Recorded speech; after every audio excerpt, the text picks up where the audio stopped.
and how you route between those two, and you have to communicate in such a way. So if you're doing a form submission, it has to go direct to your server, not via Facebook a lot of the time, because if you want to do a file upload, they don't allow that to go via Facebook, that has to come direct to your server. And if you want to do a redirect, if you go to your server, you just lose Facebook and it all goes horribly wrong. So have a look at forms, URLs, and if you get into this for the first time, expect to get a lot of headache in this area.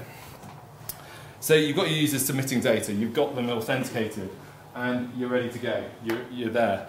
And then first thing we had was Unicode problems. Facebook's now international, and this means that you get a lot of accents, Chinese characters, and then we get these explanations in a foreign language we don't understand coming through as error reports from somebody who's taken a long time to explain what's going on. And we didn't have a clue the first time this hit us. So make sure your databases are set up with UTF-8, collation set up right, which if you're wondering about what that is, go and look it up if you do database stuff. But it's essentially how you match characters to each other. This came back and bit us very badly because we had a particular module, not the database, in the middle of the whole chain, which wasn't quite configured right in one version of Unicode.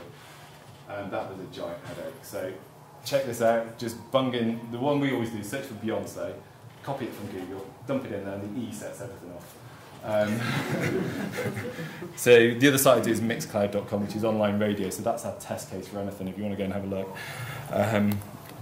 You've got all these users, and now it fails. Scaling.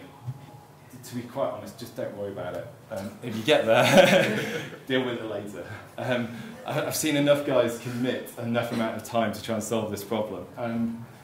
If you don't have the problem, most of the guys I've seen try to deal with it have never got to that problem. The guys who've built an awesome solution have then got to this problem and they're in a real mess now. So typically, where's Matt? Go and talk to the Sun guys. They're awesome at helping out with MySQL problems. And I know several people's apps have been saved this way. So yeah, talk to those guys. But the way to solve this is two really simple tricks you can do. Memcache, if you're doing back-end stuff, which is just a caching system. Whenever you talk to Facebook, store the results. You're allowed to do it for 48 hours. People's names don't change that often, so keep storing it. Although marital status does change, and that one's bitters as well. The other one, which is interesting, is that if you use the FBML approach, which is the idea that you generate these pages, send them to Facebook, they send them back to the user, the other trick you can do is you can actually put a cache tag on that. So what we've done before in the past is our entire front page is actually 16 characters long. We just send this cache tag, and Facebook deal with everything. So we had an app where we had to, it was the Rambo app for the Rambo campaign, where A user hits B with C, so like SuperPay. We were doing, well, significant traffic on it, but our server was just sat there handing out these 16-byte requests. We can do that all day with however many responses you want.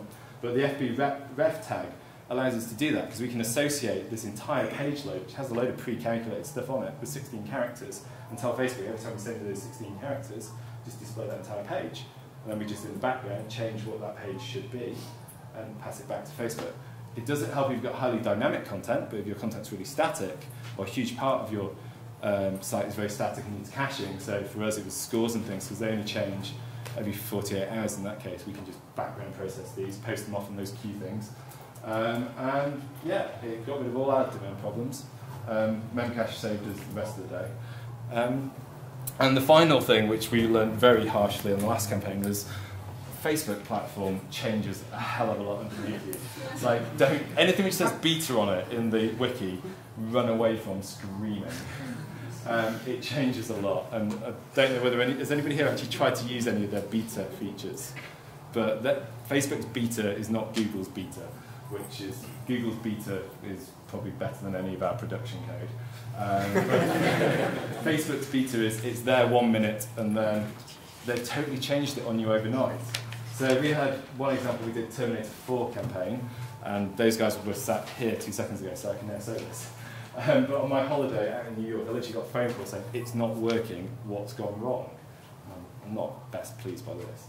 But Facebook had changed all their API on us overnight, under our feet. It was working perfectly for about 6 weeks prior to that, and then it just changed overnight. And because it said beta on it, they felt that that was fair game, and we were using it for too much traffic, and apparently they weren't ready for that. And yeah, they just whipped out this whole API from underneath us, and we were left trying to reprogram the whole thing around it. So if it says beta, bear in mind it's beta. or probably alpha in some of the cases. And a lot of their beta features go to beta and come back again, and never you just don't see them again. So that's pretty much it. Yeah, any questions?